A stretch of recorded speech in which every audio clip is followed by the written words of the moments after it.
सलाम नमस्कार दोस्तों, मैं हूं आपके साथ वाहिब रजा और आप देख रहे हैं हिंद नेटवर्क का डिजिटल प्लेटफॉर्म। आज बात करते हैं राजनीति की। राजनीति ऐसी राजनीति जिसको सुनने और समझने के लिए थोड़ा वक्त देना पड़ेगा।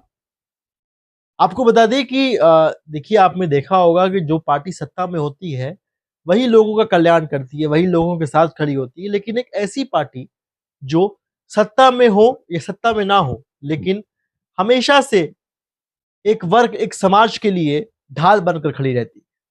मैं बात कर रहा हूं बहुजन समाज पार्टी के बारे में। आपको बता दें कि बहुजन समाज पार्टी राजनीति में प्रयास, न्याय, समानता और जन जन की आवाज में मजबूती दिखा रही है। और आपको बता दें कि बिहार में एक नया विकल्प और एक नई ऊर्जा बनकर बहुजन समाज पार्टी वहां की जनता के लिए सामने आ रही है। आपको बता दें कि वहां के कार्यकर्ता केवल नाम के ही काम नहीं कर रहे हैं। जन जन में, गांव गांव में, तबके तबके में जाकर उनकी परेशानियों की और समस्याओं को सुनकर उसका समाधान अगर वहां निकल पाता है तो ठीक, अगर नहीं निकल पाता है तो ये राजनीतिक मंच तक पहुंचा रहे हैं। कार्यकर्ता काम कर रहे हैं और खासकर इस आंदोलन में, इस घर घर जाकर लोगों की समस्याओं को सुनने में एक तरीके से जवानों का, जो एक तरीके से जवान है हमारे देश के, जो नई युवा पीढ़ी है, वो इसमें जुड़ते हुए नजर आ रही है। क्योंकि कॉलेजेस में जाकर कैंप लगाकर लोगों को बताना कि असलियत क्या है, राजनीति क्या है। क्योंकि हर बार की तरह इस बार भी आपको बता दें कि इलेक्शन तो हर बार आता है, हर बार मैनिफेस्टो आ जाता है, तमाम पार्टियां, तमाम दल कि इतने में सिलेंडर मिलेगा, इतनी बेरोजगारी कम होगी, इतनी समस्या, महिलाओं के खाते में इतने रुपए आएंगे। तमाम हर पार्टी का है ये, केवल एक पार्टी के बारे में नहीं कह रहा हूं मैं, हर पार्टी का है। लेकिन इस बीच जनता फंसी की फंसी रह जाती है। जनता कंफ्यूज हो जाती है कि किस पार्टी को वोट दें, और जब वो वोट देती है तो उसके बाद का क्या नजरिया होता है ये तो आप देख ही रखते हैं। लेकिन बहुजन समाज पार्टी एक ऐसी पार्टी है जो तबके के साथ खड़ी होती है, उसकी आवाज से आवाज मिलाकर सामने लोगों से समस्याएं सुनती हैं। देखिए, आपको बता दें कि फोकस ये पार्टी किस किस किस तबके पर करती है। दलित वर्ग, पिछड़ा वर्ग और अनुसूचित जाति, ये तमाम ऐसे वर्ग समाज के लोग हैं, जो ऐसे तबके हैं जिनकी आवाज आसानी से नहीं सुनी जाती। क्यों? क्योंकि ये नीची जाति के हैं, इनकी आवाज दबा दी जाती है।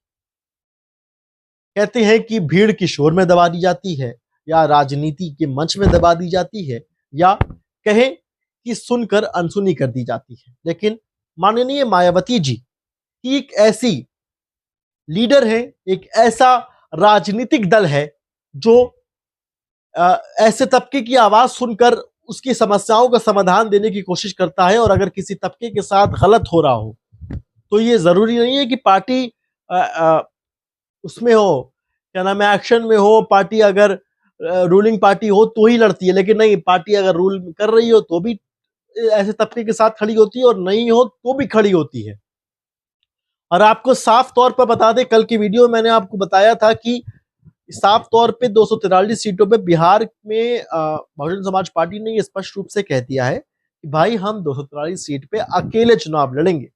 पिछला आंकड़ा भी आपको बताया था कि 2020 में जब गठबंधन के साथ बिहार में चुनाव, विधानसभा चुनाव में बहुजन समाज पार्टी सामने आई थी तो केवल एक सीट पर उसको बहुमत हासिल हुई थी। लेकिन इस बार उसने साफ तौर पे कह दिया है कि मुझे कार्यकर्ताओं पर भरोसा है, मुझे वहां के समाज, हमारे तबका, हम जिसकी समस्याएं सुनकर समाधान देते हैं, हमको ऐसे लोग पर विश्वास है, हमको वहां की जनता पर विश्वास है।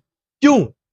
क्योंकि हमेशा से हम उनके साथ खड़े रहे हैं। और ऐसा नहीं है कि केवल ये माननीय मायावती जी कह रही हैं, वहां की ग्राउंड रिपोर्टिंग, वहां की जो जमीनी स्तर की बात है वो भी सामने आ रही है। कहा जा रहा है कि हम एक नया चेहरा देखना चाहते हैं, हम एक नई राजनीति देखना चाहते हैं अपने प्रदेश में, बिहार में। और 243 सीट पे जिस तरीके से ऐलान किया गया है, एक बैठक हुई थी, सार्वजनिक बैठक में साफ तौर पे कह दिया गया था कि भाई, हम अकेले चुनाव लड़ेंगे, इसमें और कोई चीजें नहीं आएंगी। आपको साथ ही आपको बता दें कि जनता में भरोसा क्यों है? बीएसपी यहां विश्वास बना रहा है कि जब एक तरीके से राजनीति के तौर पर देखी जाए तो आम आदमी की बात नहीं सुनती, तब बीएसपी उसके साथ खड़ी होती है। जब भी ऐसी आपको मैंने बताया अभी स्टार्टिंग में, जब भी ऐसा कोई मामला आया है जहां पर उनकी आवाज नहीं सुनी जाती है, तो वाहिद अकेली एक ऐसी पार्टी है बहुजन समाज पार्टी जो तबके के साथ खड़ी होती है, अनुसूचित जाति के साथ, दलित वर्ग के साथ और तमाम पिछड़े वर्ग के साथ। और ऐसा नहीं केवल पिछड़े वर्ग के साथ रहती है, हर तबके के साथ रहती है।